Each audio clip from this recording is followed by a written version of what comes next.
Hello friends, അസ്സലാമു അലൈക്കും. എൻ്റെ പുതിയൊരു വീഡിയോയിലേക്ക് നിങ്ങൾക്കെല്ലാവർക്കും സ്വാഗതം.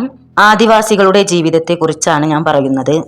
കേരളത്തിലെയും പരിസര പ്രദേശങ്ങളിലെയും ഇടയ സമൂഹങ്ങളുടെ, പ്രത്യേകിച്ച് അട്ടപ്പാടി ഭാഗങ്ങളിലെ കുറുമ്പ സമുദായക്കാരുടെയോ അല്ലെങ്കിൽ സമാനമായ രീതിയിൽ ആടുകളെ വളർത്തുന്നവരുടെയോ നാടോടി ജീവിത ശൈലിയെയാണ് കാടാറുമാസം, നാടാറുമാസം എന്ന പ്രയോഗം കൊണ്ട് അർത്ഥമാക്കുന്നത്. കേവലം ഇത് ഒരു പഴഞ്ചൊല്ലല്ല, മറിച്ച് പ്രകൃതിയുടെ മാറ്റങ്ങൾക്കനുസരിച്ച് ജീവിക്കുന്ന ഒരു വിഭാഗം മനുഷ്യരുടെ അതിജീവനത്തിന്റെ കഥയാണ്. കാലാവസ്ഥയും പലായനവും. മഴക്കാലത്തും വേനൽക്കാലത്തും ആടുകൾക്ക് ആവശ്യമായ തീറ്റയും സൗകര്യങ്ങളും ഒരേ സ്ഥലത്ത് ലഭിക്കാറില്ല.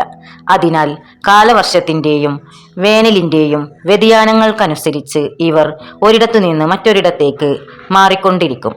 കാടാറുമാസം. മഴക്കാലത്ത് കാടിനുള്ളിലോ മലഞ്ചെരുവുകളിലോ ആടുകൾക്ക് ധാരാളം പച്ചപ്പുല്ല് ലഭിക്കും. ആ സമയത്ത് അവർ കാടിനോട് ചേർന്നുള്ള താവളങ്ങളിൽ കഴിയുന്നു. നാടാറുമാസം. വേനൽ കടുക്കുമ്പോൾ കാട്ടിലെ പുല്ലും വെള്ളവും വറ്റും. അപ്പോൾ അവർ ആടുകളുമായി സമതലങ്ങളിലേക്കോ നാട്ടിലേക്കോ നീങ്ങും. കൊയ്ത്തു കഴിഞ്ഞ പാടങ്ങളിൽ ആടുകളെ നിർത്തി അവർ അവിടെ തമ്പടിക്കുന്നു. ആടുകളുടെ പ്രാധാന്യം. ഈ ജീവിതശൈലിയിൽ ആടുകൾ വെറും മൃഗങ്ങളല്ല, അവരുടെ സമ്പാദ്യവും ജീവനോപാധിയുമാണ്. ചെമ്മരിയാടുകൾ തണുപ്പിനെയും ചൂടിനെയും അതിജീവിക്കാൻ കഴിവുള്ളവയാണ്. ഇവ കച്ചവടം. നാട്ടിലെത്തുമ്പോൾ ആടുകളുടെ വളവും കമ്പിളിയും വിറ്റും ആട്ടിൻകുട്ടികളെ കൈമാറിയും അവർ വരുമാനം കണ്ടെത്തുന്നു.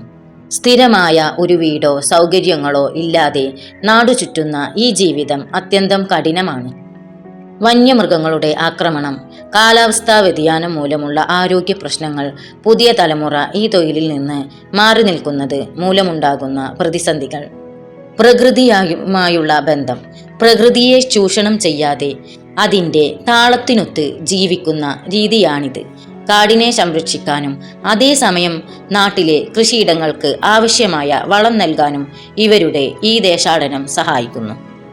കാടാറുമാസം, നാടാറുമാസം എന്ന പഴഞ്ചൊല്ലുമായി ബന്ധപ്പെട്ട് പറയപ്പെടുന്ന ഈ ആടിൻ്റെ യഥാർത്ഥ പേര് കുറുമ്പ ആട്, കുറുമ്പ ഗോഡ് എന്നാണ്. നീളമുള്ള രോമമുള്ള ഈ ആടുകളെ തമിഴ്നാട്ടിലെയും കർണാടകയിലെയും ചില ഭാഗങ്ങളിലാണ് പ്രധാനമായും കാണപ്പെടുന്നത്. ഈ ആടുകളുടെ രോമം വെട്ടിയെടുത്ത് കമ്പിളി വസ്ത്രങ്ങളും പുതപ്പുകളും നെയ്യാൻ ഉപയോഗിക്കുന്നു.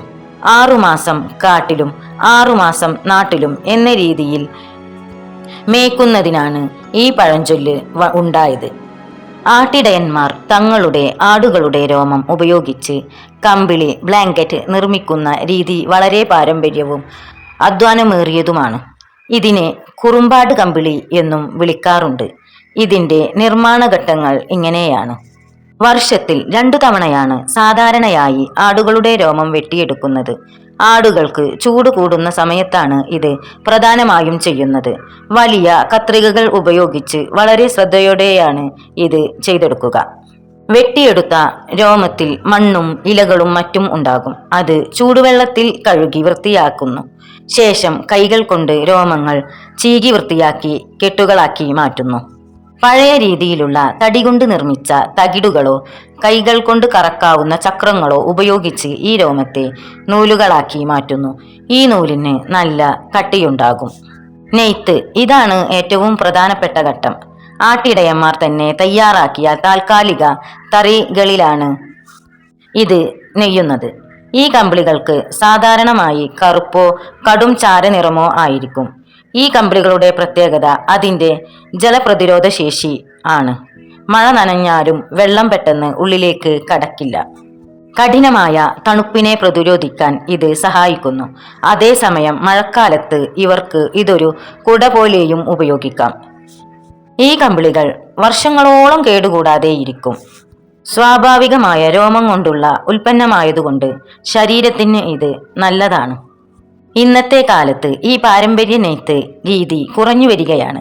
എങ്കിലും തമിഴ്നാട്ടിലെയും കർണാടകയിലെയും ചില ഗ്രാമങ്ങളിൽ ഇന്നും കുറുമ്പ കുടുംബങ്ങൾ ഈ ജോലി ചെയ്തു വരുന്നു.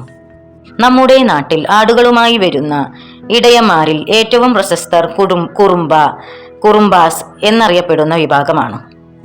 ആരാണ് ഈ കുറുമ്പന്മാർ എന്ന് നോക്കിയാലും പ്രധാനമായും തമിഴ്നാട്, കർണാടക എന്നീ സംസ്ഥാനങ്ങളിലെ മലയോര മേഖലകളിൽ താമസിച്ചു വരുന്നവരാണിവർ. പണ്ട് പല്ലവ രാജവംശത്തിന്റെ പതനത്തിന് ശേഷം കാടുകളിലേക്കും മലയോരങ്ങളിലേക്കും കുടിയേറിയ ഇടയന്മാരുടെ വംശപരമ്പരയാണിവർ എന്ന് ചരിത്രം പറയുന്നു. കുറുമ്പ എന്ന വാക്കിന്റെ അർത്ഥം തന്നെ ആട് എന്നാണ്. കേരളത്തിലേക്കുള്ള വരവ്.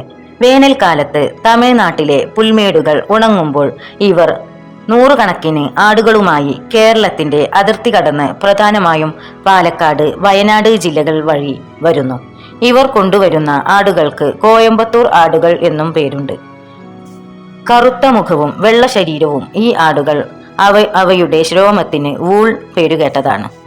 ഇവർ നാട്ടിലെ പാടങ്ങളിൽ ആടുകളെ കെട്ടുമ്പോൾ ഇതൊരു കൊടുക്കൽ വാങ്ങൽ പ്രക്രിയയാണ്. കർഷകർക്ക് ലാഭം. ആടുകൾ പാടത്ത് നിൽക്കുമ്പോൾ മണ്ണിൽ വീഴുന്ന കാഷ്ടവും മൂത്രവും ഏറ്റവും നല്ല ജൈവവളമാണ്.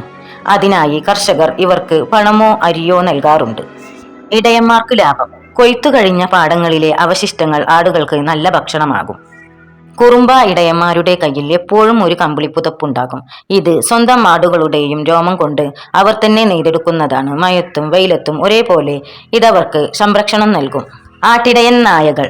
ആട്ടിൻകൂട്ടത്തെ വഴിതെറ്റാതെ നോക്കാനും വന്യമൃഗങ്ങളിൽ നിന്ന് സംരക്ഷിക്കാനും ഒന്നോ രണ്ടോ നാടൻ നായ്ക്കൾ എപ്പോഴും ഇവരുടെ കൂടെയുണ്ടാകും. അവർ സംസാരിക്കുന്നത് തമിഴിനോടും കന്നഡയോടും ചേർച്ചയുള്ള ഒരു പ്രത്യേക തരം മലയാളമാണ്. കാലം മാറിയപ്പോൾ വയലുകളും ഇല്ലാതാവുകയും വനനിയമങ്ങൾ കടുപ്പമാവുകയും ചെയ്തതോടെ ഇത്തരത്തിലുള്ള ആടുമേക്കൽ രീതി ഇന്ന് കുറഞ്ഞു വരികയാണ്. എങ്കിലും പാലക്കാടൻ അതിർത്തികളിൽ ഇന്നും ഈ നാടോടി സംസ്കാരം നമുക്ക് കാണാം. ഒരു ആട്ടിടയന്റെ ജീവിതം നാം കാണുന്നത് പോലെ മനോഹരമല്ല. അവർ നേരിടുന്ന ചില പ്രധാന കാര്യങ്ങൾ പറയാം. നൂറുകണക്കിന് കിലോമീറ്ററുകളോളം അവർ ആടുകളോടൊപ്പം നടന്നു തീർക്കുന്നു. ഇടയ്ക്ക് ജനിക്കുന്ന ആട്ടിൻകുട്ടികളെ ചുമലിലേറ്റിയാണ് അവർ നടക്കുന്നത്. മഴ നനഞ്ഞും വെയിൽ കൊണ്ടും അവർക്ക് പരിചയമാണ്. മിക്കപ്പോഴും കയ്യിലൊരു പ്ലാസ്റ്റിക് ഷീറ്റോ പഴയൊരു കുടയോ മാത്രമാകും അവരുടെ ഏക ആശ്രയം. ഓരോ ആടിനെയും അവർക്ക് പേരെടുത്തു വിളിക്കാനറിയാം. ആട്ടിൻകൂട്ടത്തിന്റെ ഓരോ ചലനവും അവർക്ക് തിരിച്ചറിയുന്നു. ഒരു ആടിന് സുഖമില്ലാതെ വന്നാൽ അത് അവരുടെ കുടുംബത്തിലെ ഒരാൾക്ക് സുഖമില്ലാത്തതുപോലെയാണ്. പ്രകൃതിയുടെ താളത്തിനൊത്തു നീങ്ങുന്ന ഒരു കലയാണ് കാടാറുമാസം, നാടാറുമാസം. ഇവർക്ക് ഒരിടത്ത് സ്ഥിരതാമസം ഉണ്ടാകില്ല. ആടുകളുടെ കൂടെ താൽക്കാലിക കൂടാരങ്ങൾ കെട്ടിയാണ് ഇവർ താമസിക്കുന്നത്.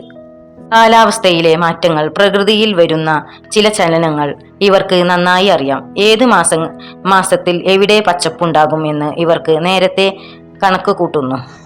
വേനൽക്കാലം കടുക്കുന്നതോടെ നാട്ടിലെ പുല്ലും വെള്ളവും വറ്റിത്തുടങ്ങും. അപ്പോൾ ആടുകൾക്ക് പച്ചപ്പും തണുപ്പും തേടി ഇവർ കാടുകളിലേക്ക്, മലയോര മേഖലകളിലേക്കോ കുടിയേറുന്നു. അവിടെയുള്ള പുൽമേടുകളിലും അടുത്ത 6 മാസം അവർ ചിലവഴിക്കുന്നു. മഴക്കാലം കഴിയുന്നതോടെ ഇടയന്മാർ തങ്ങളുടെ ആടുകളുമായി നാട്ടിലെ വയലുകളിലേക്കും പറമ്പുകളിലേക്കും ഇറങ്ങുന്നു. കൃഷി കഴിഞ്ഞ പാടങ്ങളിൽ ആടുകളെ മേൽക്കാൻ വിടുന്നത് വഴിമണ്ണിലെ കീടങ്ങളെ നശിപ്പിക്കാനാവും. ആട്ടിൻ കാഷ്ടം വഴി മണ്ണിൽ വളം ലഭിക്കാനും കർഷകർക്ക് സഹായകമാകുന്നു. വനവാസവും നാട്ടുവാസവും തുല്യമായി വീതിക്കുന്നതിനെ സൂചിപ്പിക്കുന്ന ഒരു പഴഞ്ചൊല്ല്. ജീവിതത്തിലെ മാറ്റങ്ങളെയും കഠിനാധ്വാനത്തെയും ഇത് അർത്ഥമാക്കുന്നു.